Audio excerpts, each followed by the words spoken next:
So we've been speaking about the life force, creatrix, and we have the last line on page 50.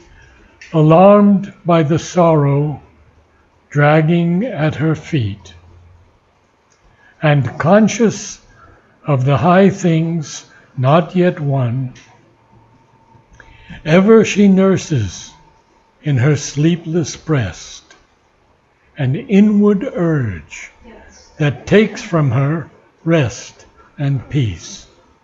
On page 51 now, at the very beginning. 50 was the last line, and now we're in 51. So, because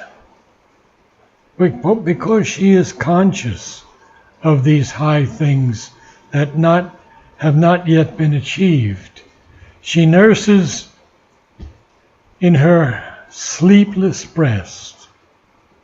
Now here, this word nurses is very interesting because in this context, it means to bear privately in the mind or the heart. What does she nurse? An inward urge that takes from her rest and peace. And then this... Nurses means to bear privately. In this case, nurses means to bear privately. It can be. That's what I said. That was exactly what I said, yes. To bear privately in the mind or in the heart. So she's bearing all of this that she's not yet been able to create. Not yet able even to win things. See the first line? Not yet won. And what are these things that are not yet won in creation? Well, it has to do with the evolution. It's still limping on. Somewhere in Savitri he has a yes accompanied by an eternal no. So, yeah, very powerful. So, she's nursing in her sleepless breast an inward urge that takes from her rest and peace. So she doesn't even have any rest because the evolution has to go on, and she doesn't have any peace. And then this extraordinary line, ignorant and weary and invincible. Wow.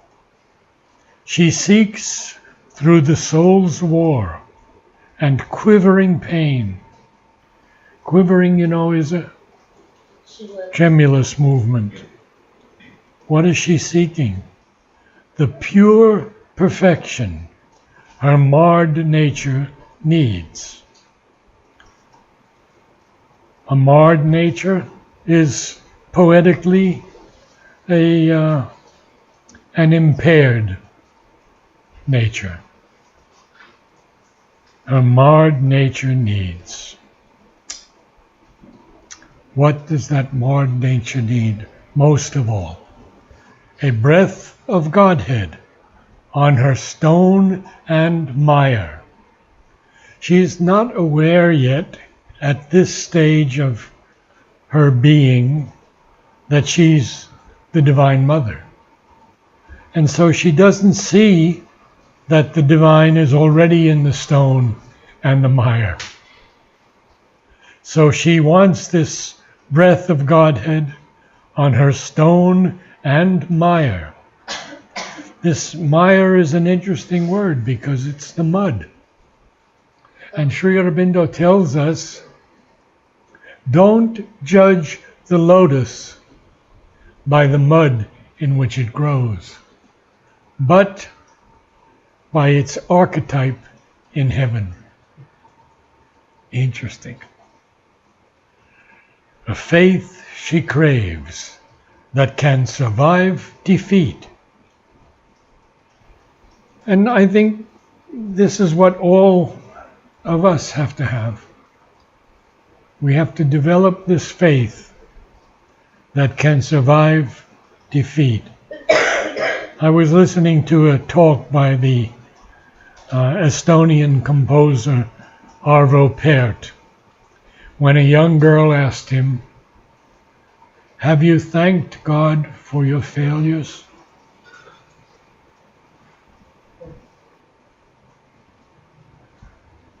A faith she craves that can survive defeat.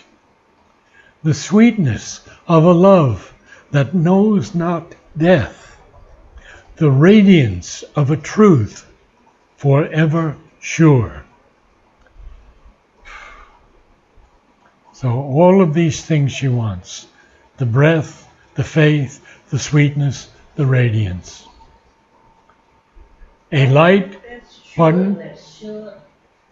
I have it as sureness, not sweetness of love. Sweetness of it. The sweetness? I have sureness. Maybe the edition that you have. Different editions. Yeah. What is yours? Is it 93? No, this is an earlier edition. You have one of those rare early editions. I bought one also. It was 1,500 rupees, I think. Yeah, so that's an earlier edition. The latest edition is The Sweetness of a Love. And actually it's much better, isn't it? The sweetness of a love that knows not death. A light grows in her. She assumes a voice. Her state she learns to read, and the act she has done. But the one needed truth eludes her grasp. To elude is to avoid, to escape. So that one needed truth escapes her grasp. And what is that? And he ends it with herself, and all of which she is the sign.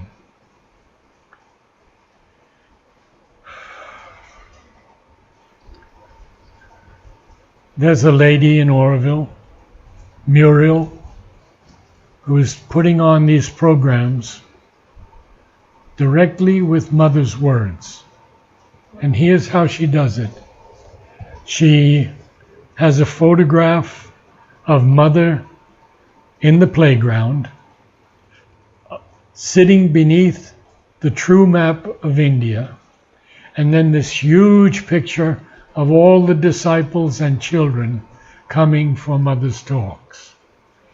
And at the top of the screen, she has everything in French, and at the bottom of the screen, excellent translations into English. So if you get a chance to see that, I don't know the lady, I've never met her. I wrote her, but she didn't reply. And I've put all of her work on our website because it's really beautiful. You listen, you hear Mother's voice. Now it doesn't move at all because it's just a photograph, but you have that feeling of the playground.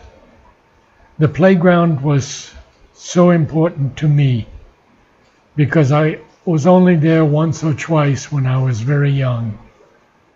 And when Mother left that evening, after she gave little handfuls of ground nuts to the children and to the disciples, she kept looking at me all the way as she walked out.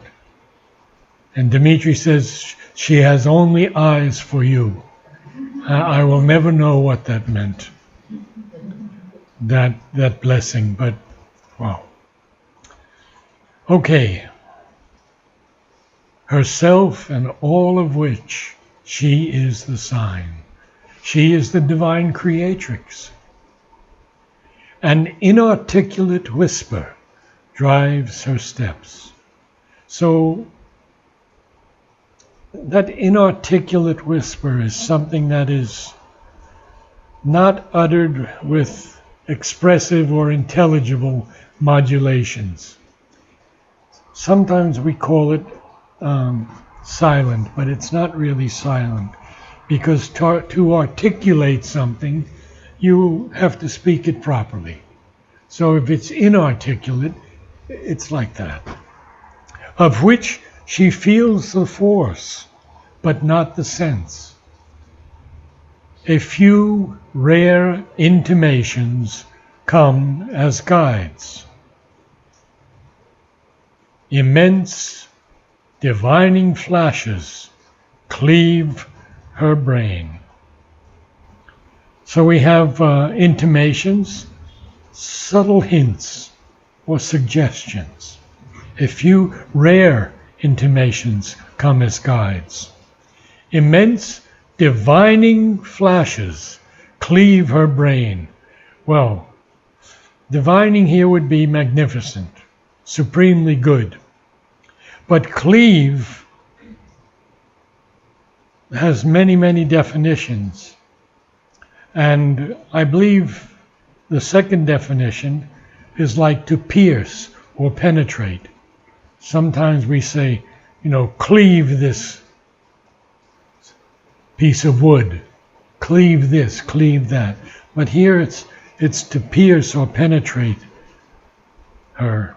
And sometimes in her hours of dream and muse, the truth that she has missed looks out on her, as if far off and yet within her soul. You see how poignant this is, this struggling creatrix that hears these whispers, she feels this force, she has these few intimations, she has these divining flashes cleaving her brain. It's like descent. Descent. Yes, descent, but it's powerful, like splitting the brain open almost. We won't go that far, but pierce or penetrating the brain. And sometimes in her hours of dream and muse. Now, I was just working with Ranganathan last Saturday. I do every Saturday with him the Life Divine. And we got into the section of the Life Divine where Sri Aurobindo writes for a long time about dreams. Very, very powerful. Difficult to read, no doubt. He gives one point as seeming truth, and then gives the opposite point as truth also. And then he'll take another position and say, well, this may be this truth, and then he'll challenge it and oppose it. And this whole thing, it's about 2 pages that are so powerful. So, and sometimes in her hours of dream and muse, when we muse, we almost dream, don't we? Or we imagine things. The truth that she has missed looks out on her, as if far off and yet within her soul. A change comes near that flees from her surmise. Interesting word, surmise. Anybody can tell me the definition? Surmise. Surmise means basically to conceive of, make a guess or conjecture. So that change comes near, but it flees from her idea or thought of something as being possible or likely. Suspect is okay. What? Suspect is okay? No. It has to be, a surmise has to be something thought as being possible, a conjecture, something conceived. Now we have a noun and a verb, but this is a noun, and it's thought of something as being possible or likely, and ever postponed, compels attempt and hope, yet seems too great for mortal hope to dare. He uses hope in both lines. And ever postponed. What is this thing that's postponed? The change. Compels attempt and hope, yet seems too great for mortal hope to dare. A vision meets her of supernal power. We've gone through supernal many times, so I will pass on that. That draw her as if mighty kinsmen lost, approaching with estranged, great, luminous gaze. So these are these powers. They are forces and beings. Usually they're negative. They're what we call in India the asuras, the rakshasas, the pisachas. Beings respectively, Sri Aurobindo says, of the mentalized vital, middle vital, and lower vital planes. Now the gods are the powers of light, and they have their cosmic field where they exercise their function and authority. And some of them were once divine powers. And that harkens us back to Mother's words about the 4 emanations that she sent down and how they turned against her. And she had to send down 4 more. So sometimes, and some of them were once divine. The former gods, Purva Deva, as they are called somewhere in the Mahabharata, who have fallen towards the darkness by revolt against the divine will behind the cosmos. And this is from one of his letters on yoga to a disciple. Now, that draw her, they draw her in as if mighty kinsmen, family, lost, approaching with estranged, great, luminous gaze. Now these are positive powers. These are forces and beings that are looking towards the good. The other 4 that Mother sent down. Estranged, alienated, withdrawn, withheld, alienated, approaching with estranged, great, luminous gaze. Then is she moved to all that she is not, and stretches arms to what was never hers. And now he's going to continue with this image of the creatrix stretching arms to what was never hers, outstretching arms to the unconscious void. We don't see this very often in Savitri, where he's almost repeating the same thing, but he wants to impress this upon us, that she is stretching arms to something that was never hers, and she is outstretching arms to the unconscious void. And I think I talked about the void last week. But I don't know, I have so many students. Did we talk about it last week? Yes. I thought so. Passionate, she prays to invisible forms of gods, soliciting from dumb fate and toiling time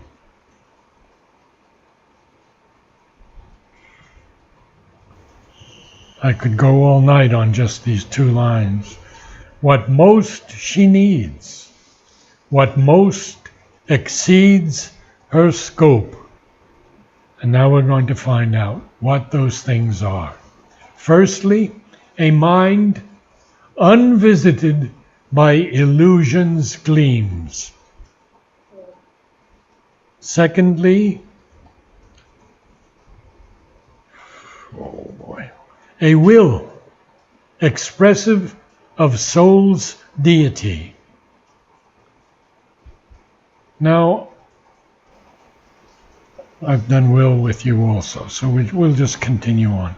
A strength not forced to stumble by its speed. Isn't that a powerful line and a beautiful line? We have strength sometimes, all of us. And all of us also stumble by that speed because we want to do things quickly, immediately. And I remember Aurobindo Basu speaking to me about what Mother wanted for me. And he said, take things slowly. Mother does not want any big splash, any huge movement immediately. She wants it to go peacefully and consciously. I haven't always kept that, but I try. Okay, so 52 now. A joy that drags not sorrow as its shade. A joy, that's bliss, that drags not sorrow as its shade. For these she yearns, and feels them destined hers. Heaven's privilege she claims as her own right. So now she finds that she's yearning for these things, and she even feels that they have to become hers. They are destined hers. Heaven's privilege she claims as her own right. Just is her claim. The all-witnessing gods approve. Clear in a greater light than reason owns, our intuitions are its title deeds. Our souls accept what our blind thoughts refuse. Well, there's so much here, and I'm going to end with this section. So we see that her claim, the divine Prakriti's claim, is approved by the gods, these higher gods, who are all witnessing. And they say that her claim is just because it's evolutionary. She has to build, she has to create. Now, clear in a greater light than reason owns. And then there's a colon there. And then that's followed by another line with a semicolon. Very unique. Our intuitions are its title deeds. Who can tell me what a title deed is?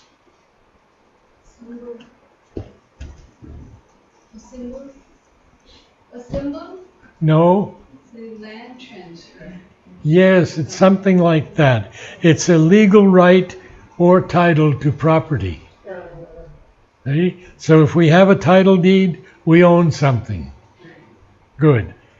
Our souls accept what our blind thoughts refuse. Earth's winged chimeras are truth's steeds in heaven. Powerful line. You know, a chimera is often known as a horrible or an unreal creature of the imagination. But in history, mythological history, it was a fire-breathing monster, commonly represented with a lion's head, a goat's body, and a serpent's tail. That was the chimera. But here, these beings of the imagination are actually in heaven the horses of the truth. And remember that in the beginning of Savitri, what does he tell us Ashwapati is? The Lord of the Horse. Very good. So I go a little more and that's it. The impossible, God's sign of things to be.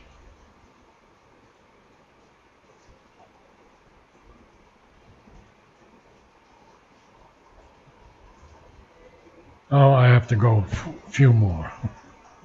That would have been a good ending, but few can look beyond the present state or overleap this matted hedge of sense.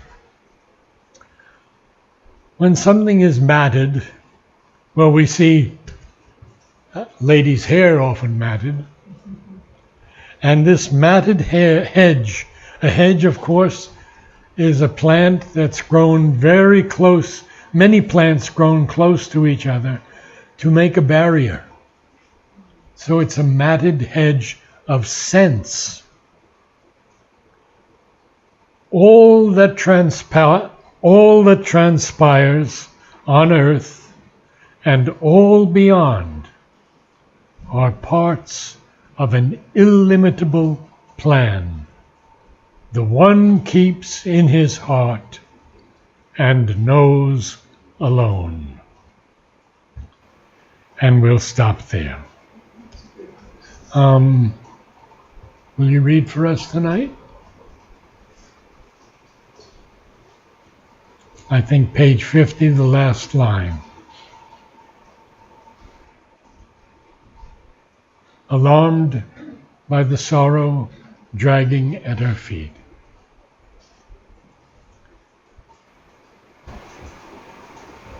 Alarmed by the sorrow dragging at her feet, unconscious of the high things not yet won, ever she nurses in her sleepless breast an inward urge that takes from her rest and peace. Ignorant and weary and invincible, she seeks through the soul's war and quivering pain the pure perfection her marred nature needs, a breath of Godhead on her stone and mind. A faith she craves that can survive defeat, the sweetness of a love that knows not death, the radiance of a truth forever sure.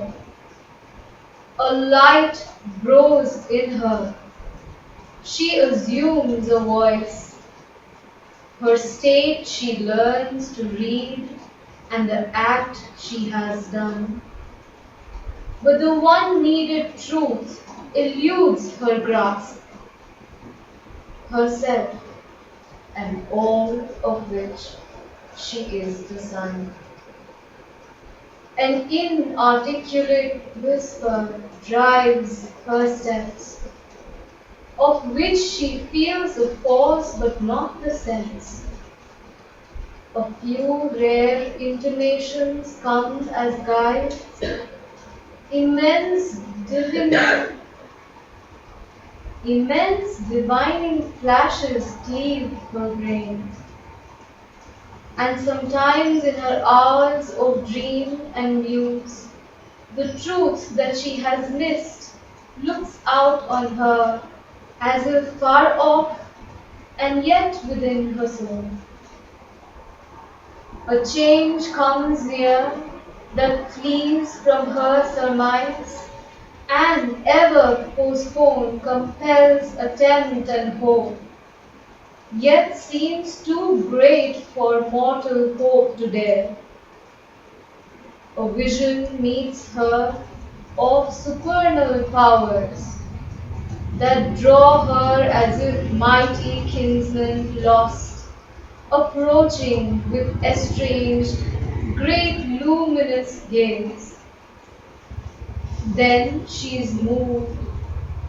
Then is she moved to all that she is not, and stretches arms to what was never hers, outstretching arms to the unconscious void.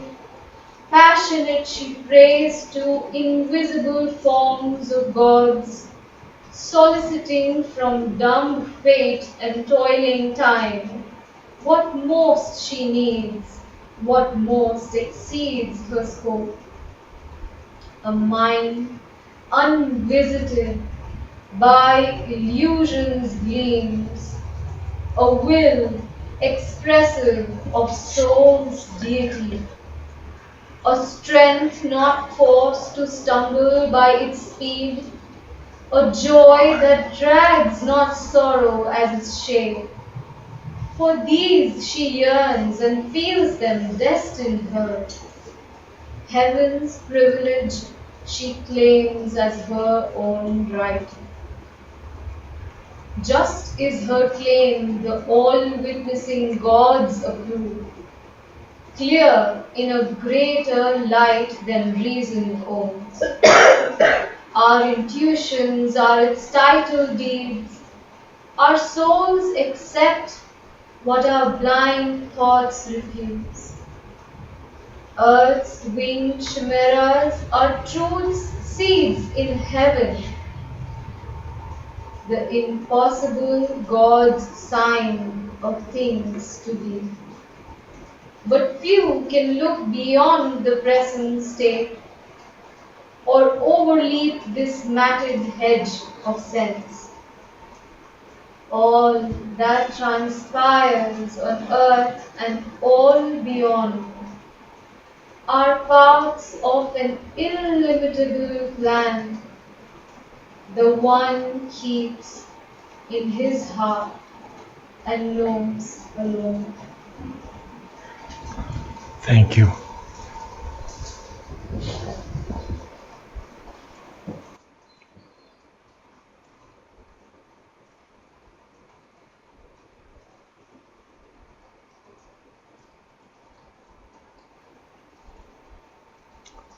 Om.